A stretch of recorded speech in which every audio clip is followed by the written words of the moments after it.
welcome to episode 3 Welcome to you too. of the Friday Shout. Thank you very much. Yeah, cheers. It's great to be here. It It's is. really great to be here. Always enjoy it. I always love starting each episode off with a shout out. Yep. All 3 of them. And this week we're giving a shout out to the great boys who I ran into at Beervana, which is also a fantastic... How was it? How was Beervana? I'll tell you what it is, mate. In a world where the Sevens in Wellington has taken... Well, not anymore because it's going to Hamilton. It did digress a little bit. Up to the Tron. Beervana in the stadium. You know, you got the music. You got the atmosphere. Thanks for inviting me too. Very awkward. But do you know who did invite us to sample some of their beers? Lakeman Brewing Co. Now, unfortunately, we didn't have the array of beers that they had sent out to us, but today we are going to be sampling the Laha. Yeah. And this is a nice 1.5 drop, isn't it? It's beautiful. It's a bloody good drop, mate. It's a bloody good drop. And also, while I was there, I caught up with the Kaiser Bros as well, who gave us episode 2. Episode 2. Hey, as you know, the Friday Shout. Yeah. We talk a little bit of beer. We talk a little bit of real estate. Yeah. And last week on the show, the last episode, I should say, on the show, we talked about the process of buying that first home. Okay, so It was good. Good it was, process, yeah. and we had some great feedback as well. Just going but, straight back to the basics of buying, but well, going back to the basics of buying, but also, as we said, you know, we don't want to just throw it out there with terminology, and we don't want to throw it out there with ideals around real estate. You know, we want to make it a show for everyone. Yeah. Okay. Yeah. But in saying that as well, episode 3, we've decided that this time around we're going to talk about the wonderful world of real estate investment. Oh, Now, this is something that, and I want to get this off the bat quickly because I don't want it to seem like it's 2 guys sitting there, a few agents having some beer talking about investment. It's something that you know a bit about. You've got a portfolio, correct? Yeah, a little bit of a... How many properties are in your portfolio? More than 5. More than 5? That's great. So you'd know something about real estate investing is what I'm saying. That's what I want to get off the bat. I don't want it to seem like it's just, us having a chat about real estate investing. It's something that we know something about. Yeah, I bought quite a few properties over the kind of last decade, long time now. Fantastic. Yeah. So kind of one a year, and they're all rented out. So we've still got them all. So yeah. And that's very good. Yeah. And we're going to talk about cash positive rentals, and we're going to talk about what to look for in a rental, and we're going to talk about that throughout this episode. Exciting topic. It's a very exciting topic. So here's my scenario. Last time on the show, I said to you, I'm Chip the renter. Okay. Yep. I've gone out into the real world, put my big boy pants on, and I've bought my first property. How was your first property? It's going very well. It's going very well. You know what I've done? Did you go for the brick or the weatherboard? I actually went for a weatherboard. I love a good weatherboard. Gotta love a good weatherboard. I just think, contemporary New Zealand, the classic It is a weatherboard. classic 1940s ex-state house. Very beautiful. Brilliant. Very beautiful. And we're going to talk about ex-stadies later on as well, because they could be something that could be a good opportunity for you if you're out there buying. So I'm Chip the renter. I bought my first home. I've listened to the Friday Shout. I've taken the advice that you've given me. Yep, Fantastic. yep. I'm 3 to 5 years down. Okay, I want to talk about 3 to 5 years later. in the future. Yep. And what I've done in that period is I've put some money into my home because I like to glam it up a bit. Yep. Okay, Yeah, that's what I great. like to do. Yeah, I like to get in there, yeah. and I've done a few refurbishments here and there. Yep. What I want to know is how can I use that first home? How can I use some of maybe the equity that or some of the finances in there? I don't know. Yep. How can I use that to then go out and buy my Buy first your kind of first investment property. That's That's a good question. And obviously around the financial rules, 40% deposit now. This is something exactly right. So So you go out, you buy your first home, as you've done. Yes. You can either do your 10% with KiwiSaver or you do your 20%. Yes. To buy your first home. Great point. I could have used KiwiSaver. You could have used KiwiSaver. I did. You did? Yep. Well, in this scenario, I'm going to say you didn't. Okay. You stick to 20%. KiwiSaver's gone. Yep. KiwiSaver's gone. You didn't use that, so you did 20%. Yes. Then you're looking at making a investment. Yes. Right? So we're not just talking about property investment. This is your first investment. You've got a big family, don't you? You got 17 kids now, or you? Mate, I'm just sticking with the one at the moment. Yeah, one kid. Okay, cool. That you know of. Don't give me nightmares. Yeah, yeah. So you're looking to buy your first investment property, which is 40%. Yes. I think the biggest stumbling block, correct me if I'm wrong, is getting that 40%. Well, that's right. So let's say you're out there in the marketplace at the moment and you go 40%. Yeah. Who can afford that? Oh, tell me about it. Who can afford 40%? I know, because that's a lot of cash and a lot of equity to come up with. But just got your scenario, because I remember last episode, Chip. Can you remember how much we spent? 500,000 on your house? It was a good round figure, and it was 500,000. Oh, sorry. Okay. So you've spent your 500. As you said, you've done your painting, you did a bit of redecorating, got your new carpet. Market's gone up a little bit, 3 to 5 years. Hey, why not? It did. Yep. It's gone up just a little bit there. So what you've done, so you've actually increased the value to 500. Yes. to 600,000. Okay. Okay, so that's what you should be doing. Yes. And the 20% I put in, that would equate to $100,000. Yep, of equity. Yep, Of equity. Yep. So I suppose what my advice would be, say you're trying to buy, just to make it really easy for everyone, you're trying to buy a $1,000 investment too. Okay, cool. Nice round numbers. Give you Across $1 the million board. worth of spending in Yep. in 5 years. Okay. It's quite a lot of money. It is. Yeah, but so you're going for that. So you've got your $500,000 house that's gone up to 600,000. Yes. Okay. That's the family home. Yeah, what you should be doing is you should be getting a valuation, so a registered valuation. Registered valuation, government valuation.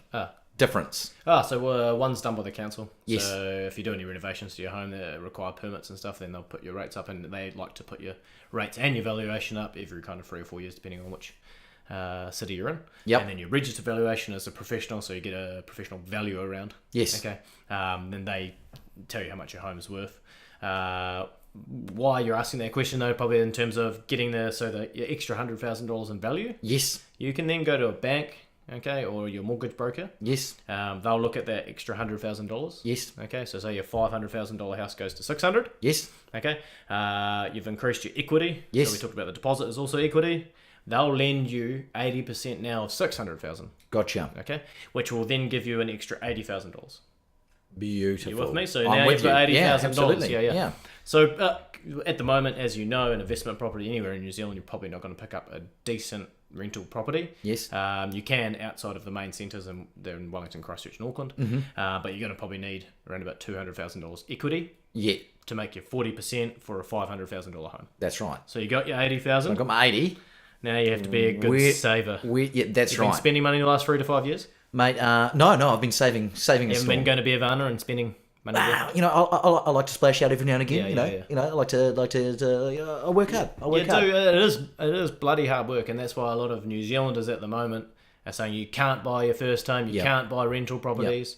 Me and my business partner Matt have bought over 10 over the last 8 years. Yes. All by saving. Saving. Yeah, saving a lot of money and using the equity schemes in terms of leveraging. Yes. Okay, but we do it all on the basis of yields, but I'll talk about that in a bit. In a bit. Yep. Okay, but you need to work hard to get that 40%. Yeah. It doesn't just come about. So what you do is you get your saving plan. You've saved $120,000. Okay. Congratulations, over 5 years. But I've got the 80,000. Plus your 80. Yep. Exactly. Gives you 200. Yep. Now you're in the market. Now I can go buy a house. Yep. Of an investment property. $500,000. Okay. What cool. do you buy? So, look, let's just backtrack there for a second. I'm Trip, the homeowner now. I'm 3 to 5 years in. Market's done quite well. I bought my house at 500. It's now worth 600. Yep.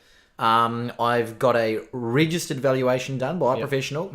They've gone. I've now got that. I've got the equity from the deposit that I put into it originally, and I've been saving, Rupert. You've been saving? Gosh, I've been saving. Good little saver. The other thing that you pointed out before as well is, and we said this on the first episode, is you said you and your business partner. So you know, it might be that I've been saving a bit, my business partner's been saving a bit, or me and the missus, or you know, or whatever it is. Yeah, for sure. But the basis of that there is now we're talking about a $500,000 house or investment property. I've got my $200,000. Yep. Which is accumulated from all of that, my saving, my equity. You're all approved. I'm all approved. Ready to go in the marketplace.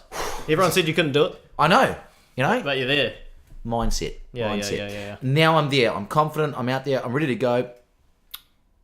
What do I look for in an investment property? What are the important factors? What's the foundation for which I'm gonna? I'll tell you what, Rupert. I want to make some money. You want to make some money. I want to make some money. So we're doing a future. You want to be, more I wealthy. want to make some money. No, you know. okay. I mean, why else am I? I mean, you know, let's not chew the fat too much. But why else am I looking at an investment property? I want to make some money. What do I go look for? First rule I think we've got to talk about then is not getting emotional about a property. Thank you. All right. So leave the emotions at home. Yeah, leave the emotion. If you're walking around a property and you're looking around and go, I don't like the feel of this one. Yes. I don't like the colour of this one. I don't like the neighbours. I don't like the neighbours of this one. I don't like You're not living the there. rotten weatherboards. You're not living there. You're investing right now. You're not living there. I know it sounds ruthless, but you cannot care about that stuff. Yes. Okay, you can care about the quality of life you're going to give your tenant. Yes. Of course. Because you want to be a good landlord. If you're walking around and you're going, it's mouldy and it's damp, you're a good person. Yeah. Okay, but we're talking about the feel, like we don't like it. Yeah. I don't care if you like the property. Okay. You shouldn't care if you like the property. I shouldn't care if I like the property? No. What should I care about? Main thing to really know is yields. Okay. Okay. Yields? Yeah. great term. Yep. Gets thrown around our industry a lot. Yields, the real estate industry, doesn't it? It does. What's a yield? Yep. Why is it important? Okay, so that's your rate of return on the money you're spending. Okay. Okay. So once I've taken the $500,000, Yep. I'm looking at the yield Yep. as the percentage base Yeah. of what that annual return. I suppose an is easy going way to to kind of explain it to people as well is if you look at term deposits. So you see the bank, Yes. they say, give us your money, be. Yes. we'll pay you 3.6 Yeah. a year. Percent. For taking your money. And, Yeah, so it's exactly the same thing. We're looking at, give me your money, Chip. I'll Yes. find you a home and I'll Yes. give you X amount of yield, which is exactly the same thing. Yes. So for yields, you've got to be looking at what kind of yield do you want. Yes. Any Gotcha. idea what you're looking at? Well, look, I'm putting 500,000 in. Chip the first time. You know, Chip the first investor. First time buyer, yeah, first time investor. I mean, I'm putting 500,000 in. Yeah. I mean, you know, at the bank at the moment, I imagine you're looking anywhere between 3.5% to 3.9%, maybe. You know, on a good kind of term deposit. Yeah. I would imagine that I'd be looking for what, 4 to 6 on a. Would that be a good yield? You know, in terms of your return. Different parts of New Zealand are completely different as well because you've gone through an Auckland market that has had ridiculous capital gains, as you know. Absolutely. All right, capital. I mean, the yields are down to about 2% up there. Wow. Yeah. Wow. Very, very low. So that's a low yield. Yeah. Obviously. And then if you go to the rural towns, you can be getting up to 15-20% Yeah. returns. Actually, I was talking to an agent over the weekend and said in Christchurch, there's some areas in Christchurch 20%. 20% on a yield. Jeez, that's unheard of. I know. Yeah, but it's really, you've got to look at the city you're in, the town you're in, what the average is. Yes. So if we talk about Wellington. Yes. Okay, so say we take the whole of Wellington. As an investor at the moment, Wellington is very big for capital gains at the moment in the last 2 years. Yes. 10%, if you've got a property at 10% return, and okay, we'll throw some numbers out there. Your 500,000, because it's an easy one to work with. Yes. Your $500,000. Yes. You're investing in a property, and you're getting $1,000 rent. Yes. 10%. Okay, gotcha. Okay. Yep. Your 5% Yes. is $500 a week. It's $500 a week. So all you need to do is go 500,000. Yes. Take away the thousands, gives you your weekly rent of 500 as the same 5%. So double that, you get 10. Okay. And then if you're going 7.5, you meet in the middle of 2, obviously. Yes. Which gives you $750 a week. Yep. My rule at the moment in Wellington is that 5%, brilliant location. Yep. You're looking at capital gains, 5% is good. Yes. Okay, if you're looking at a worse street, worse location situation, you're going at 10%. Okay. Okay? Let's just stop there because we're throwing some numbers out and I don't want the viewers to get confused, but I do get the basis of what you're saying, and that is this. Yeah. In terms of capital gain, and capital gain being if you're looking to sell the property in the future and make Yep. that kind of whatever financial gain in terms of a Yeah. big kind of lump sum of money. Yeah. 100%. Yield being what the return is on maybe a per annum base. Yeah. Okay. So what you're going to make in that year. Yeah. What you're saying is in the central locations, the more popular locations. Yeah. You're probably looking more on the kind of short term capital gain, or you're looking more long term. Or we'll go back to location. I think, so this is a good question there, but around what I'd like you, Chip, as the first time investor and the audience to get out of their head is capital gains. Is get capital gains out of your head. Of course, if you're in a Great. central location, though, you're going to be looking at getting a lesser yield because of the location, and people are going to be buying. Yes. Say your mate down the road, he's going to buy the one next year as a first home, so you're competing Gotcha. in a different market. Okay. But at the same time, you're looking at capital, because we're not talking about selling these properties. No. We'll talk about that in the long game later on. Yes. But you're actually talking about just using these yields. Every investment in the world that is worth sticking with. Yes. And by investment, I mean long-term investment. Yes. We won't get into why I hate short-term investments so much. Not in this episode. No, we won't. We'll get into that later, different episode. Absolutely. But you're looking at the long-term game, the current stock market. If you're trading the stock market long-term, you're looking at 7%. Okay. Okay, that's just the market. Gotcha. Yeah. So if you're looking at 7%, if you're buying at 5, you're buying under the stock market. Yes. Right? Yes. Okay. But at the same time, your property's going to increase in value if you're talking about capital gains. But more importantly, over a period of time, your rent's going to increase. Yes. And then over that period, you should be hitting, which is a current rate in the stock market, 7%. Yes. You should be trading. The only benefit of being in the property market and not the stock market. Yes. Good is that good point. You get to leverage. You can leverage in the stock market, much more dangerous game. Yes. But you can leverage quite easily off property to get your percentage yields up over what you're putting in, if that makes sense. Okay. Chip. I'm going to break that down in Chip's terminology. Yeah. Okay. Get in there. Yeah. Get the yield. Get it where it is at. Yeah. So let's not nice and easy. 6% yield. Yeah. And what you're saying is that over time, Yeah. the yield is going to increase. Oh, yeah. the longer you hold on, the longer you grit into it, Yeah, well, the put your rents feet into always it. increase over time. Exactly, Because because sometimes rents when the are going to markets go increase. down, like in Auckland at the moment, obviously you've heard the media Yes, slaying the Auckland market. Absolutely. Okay, so it's gone down. Ollie Newland said it was about to crash completely. It had gone down. well, I hate to tell you, I told you so, but 0.08%, I think, at the time for 1 month. yes, But when that goes down, actually, rents do normally increase for a short period of time as well. okay, So I just want everyone to get out of their heads that you're looking at property for capital gains. 'Cause Yes. I think it's the wrong way to look. You're looking at how much your investment is going to pay week to week, yes, or year to year, yeah. or decade to decade. And then again, utilizing that yield Yeah. to get into a position where you're getting cash flow, is what you're saying. Exactly. Exactly, to make it a cash positive investment. Yeah. So you got your interest rates at the moment around 4.5%. Yes, If you're getting something above the kind of 7.5, you're obviously covering your interest, your in terms of the yield, if you're getting yeah, a 7.5% yield, Yeah, yes, yeah, yeah. you're So covering those bases. covering everything, your rates and insurance. That's with your property rented out. Yes. And then there's small things as well as like when you're looking for your rental property, you can look for a property that smells a little bit, needs a new carpet, needs new paint, increasing your yield. Yes, So you've been from your first home, yes, you've revalued it in terms of your capital gain to borrow more money. absolutely. Now look at it. If this is a 5.5% property in terms of your rent, Yes, and I can spend a little bit of money on it and I can change it to a 7% property, yes. exactly the same philosophy as what you're doing for borrowing more money, but you're getting into an investment field. So what you're saying there is an early kind of perception to have as an investor is if you appreciate your property, Yeah. appreciate it, put a little bit of time, put a little bit of money into it, your property's going to appreciate you. Oh, big time. Yeah, because I mean, the more you look after your property as well, and as we're always saying as well, it's just a long-term thing. So you're looking at yields. I know Yes. we said yields a lot in this. Hey, but it's well, it sounds to me like that. There's the one thing they were trying to nail home Yeah. is that, and again, here's a really good kind of scenario for you that I see a lot in the market from investors is they're all coming in saying, I need a 15% yield, I need a 10% yield or a 12.5% yield. Now, I'm not sure what they're buying. It might be a commercial building in the middle of Wellington. Yeah. But at the same time, also from what you were saying before, is that as long as you can get it into a position where it's covering the bases and it's comfortable, and you might not make necessarily huge amounts of money on it in that first 5 years. Yeah. But the longer you hold on to it, the more likely it is that yield is going to therefore increase. Yeah. And Or that you have the opportunity to increase the yield, I should say. Yeah, and anyone out there who's watching this right now and thinking this is a little bit complicated in terms of yields and how much I'm buying, if you just message us at the Friday Shout, Absolutely. we can give you the yield calculators. I'm more than happy to send that out to everyone. Yield calculators in terms of what you should be paying for a property at a certain yield. Yes. Okay, and they'll pretty much tell you. You walk into a home, find out the rent. Yep. I'll tell you how much to pay for it. Exactly. Okay, so we're more than happy to do that. We're not we're not financial. We're not advisors. financial advisors. No. Just quickly, in terms of covering bases, before we said make sure that your yield or that return or what you're having in terms of your weekly income that's coming from that rent to cover bases, we're talking about the mortgage, interest, insurance as well. Would you have a small maintenance plan? Yeah, so you got a gross yield that you can talk about. So gross yield is just what the rent versus how much you're paying is. Yes. Okay. And then you've got a net yield. Yep. So you work in insurance, rates, maintenance. Yet again, we're not going to get into that all right now. But if you wanted to message us at the Friday Shout, we're more than happy to give you a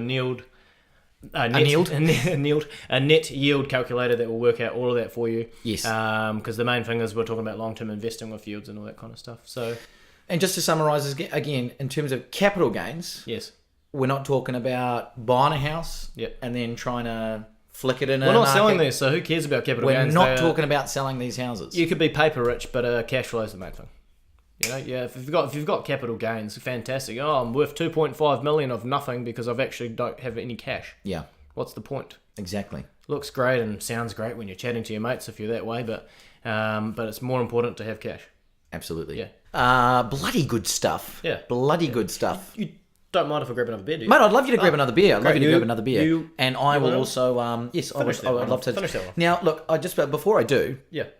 this is a great drop. As I said before, we're having the Lakeman Laha. This beer, you can actually get at several fine establishments around Wellington. Yeah. Thank you very much. Whereabouts do they sell it? Because I've heard of it.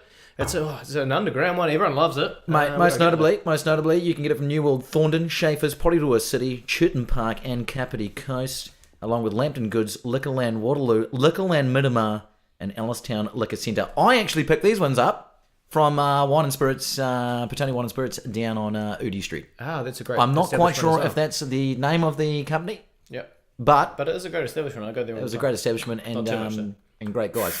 Hey, I really liked the section there where we were talking about capital gain. It got quite deep in there. Well, we into did. We into did. The numbers We did. that hurt my We brain did. a little bit. That's okay. That's what Yeah. the beer's for. We'll just we'll keep Numb the the brain pain. cells humming. As we yeah. go through. Yeah. I really like the difference, and it is a very big debate in the investors' circle: capital gains versus yields. Yeah. I'm Chip, the homeowner now, first-time investor. And what you're saying to me is thank you very much. Congratulations. Welcome to the investment world. Yeah. You're in there. It's kind of like Monopoly. Once you've you passed go a few times and you've saved a little bit of cash. Try and not to then go all of a- bankrupt. Yeah, well, and now I've got some hotels. the way maybe life goes for maybe some people. some houses. Exactly, that's right. Yeah. But no, look, the big scenario there, or the big comparison, I should say, in between the two, again, looking for that long-term yield basis where you're Yeah. going to be able to hold on to the property Yep. and let that really appreciate as you appreciate the property as well. Yeah. And then second to that, as well as the debate around capital gains. Now, before you were saying to me, you're not interested in capital gains. Yeah. It's more about obviously having a long-term goal when it comes to the properties. Yeah. Well, it's all. I suppose if you look at it, it's all relative. Yeah. You know, so if everything goes up, Yeah. to buy your $500,000 investment, it's going to cost $1 million. What about the guys that are going to so- say to you, yeah, but that's okay, but what about boom and crash markets? Yep. Don't sell it in a crash Just market? like every investment or goes don't up, sell and it goes down a little bit, then goes up. Yep. The stock market does the same thing. Yes. The people who lose are the ones who get out. The people that lose are the ones that get out. So in that time, and look, hey, that's not to say that sometimes times are tough. Yep. What I would say there then, from what you're telling me, is be smart around your investments. Well, if you buy on yields, Yes. when the market goes down capital gain wise, you haven't bought on capital gains. Okay. So you don't care, so you ride the wave because you've got the right rules. Because in you're still place. getting the return. You're Yeah, still well, getting the whole reason you buy is for cash flow.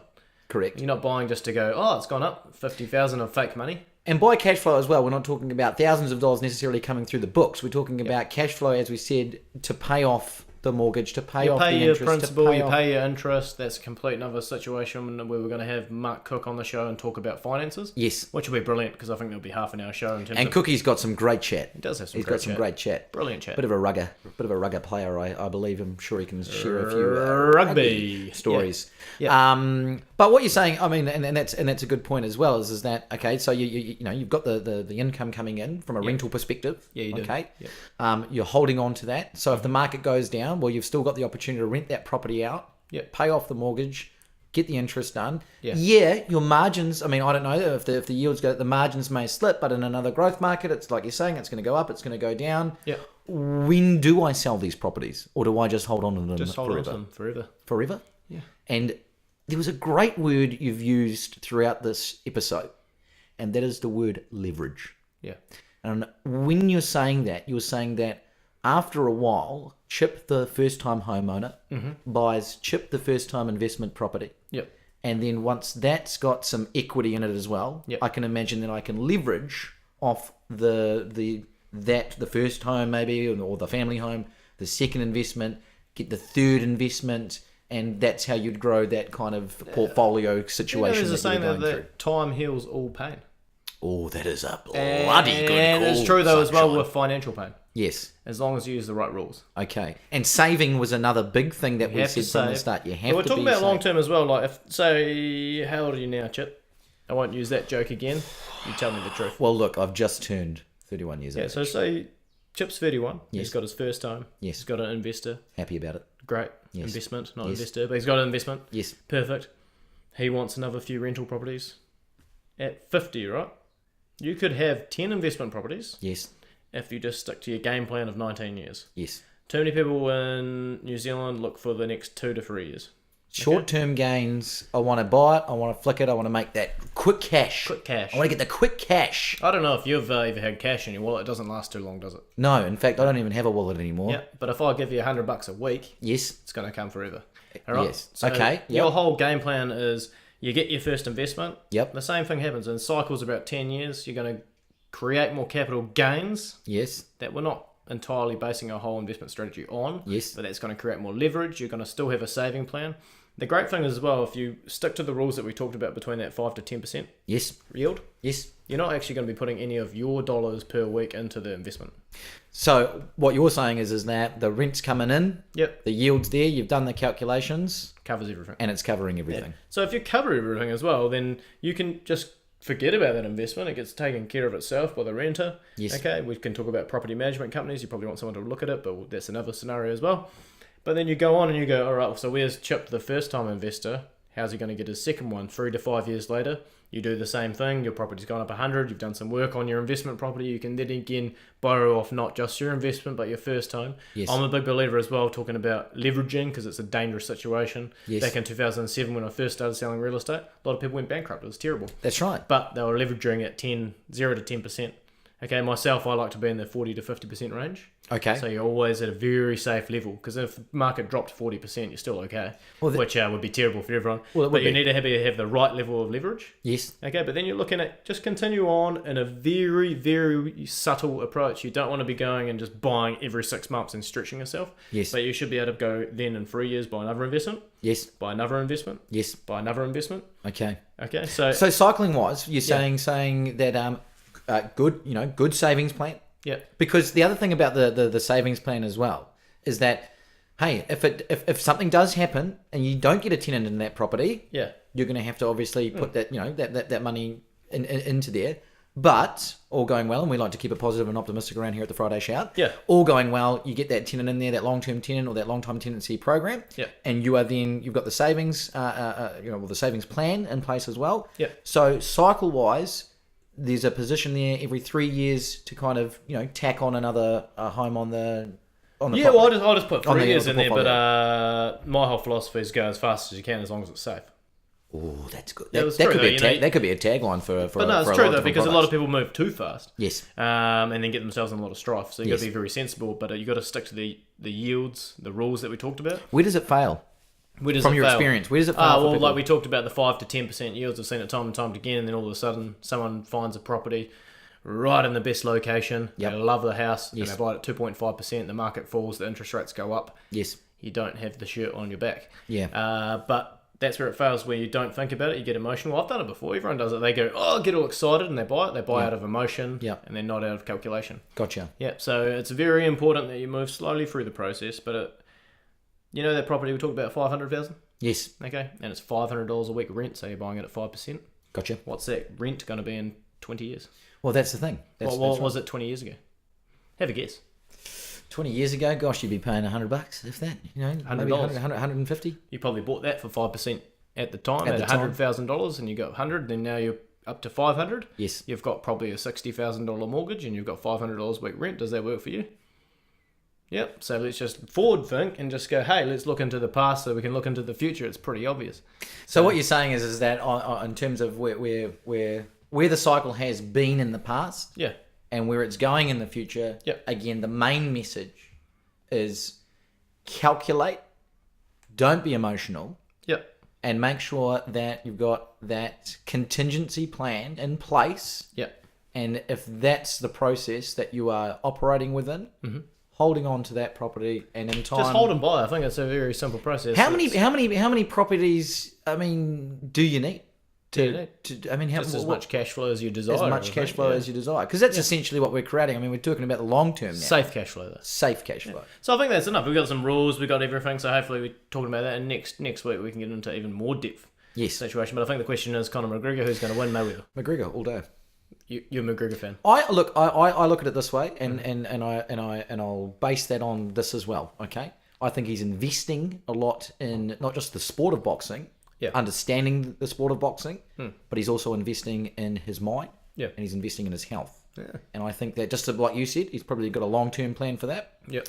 But I'm going to go McGregor round 4. I'd just like to put it out there. Mayweather's probably going to win. But I'd love to just see Mayweather just get knocked out. And I think with the Irish blood in him as well, and the Irish bloody heart on him, I think he could come through for us. I'm going to put a lot of money on McGregor. Yeah. Silly bet, but goddamn, it's going to be fun. It's going to be a great boxing match. Yeah, I think it's going to be an absolutely fantastic event. Yeah. And tried to get tickets for us, didn't we? Well, we do. We try to get over there. But hey, the Friday shirt budget is not that stretchy. Well, we spent it all on this gear, and I tell you what, though, it's quite paying off. Episode 3, very, very, very good episode. Hey, just to summarise today as well, I was recently talking to Marketing Mike. Michael Lamb. Michael Lamb, that is. Yeah. The cameraman for the Friday Great shout. cameraman. Great New Good Zealander. with the lighting, good with the Great sound. New Zealander. Yeah, she had you do a the sound, actually. little quote for me as well in terms of what actually makes sense with this episode, and that is, it's not about the timing of the market. It's about your time in the market. Is that correct? Is that correct? I think we got it. We got it. Oh, he's just there, is he? Yeah. Oh, cool. Fantastic. And with that, on that note, episode 3, we'll see you episode 4. Beautiful. Cheers.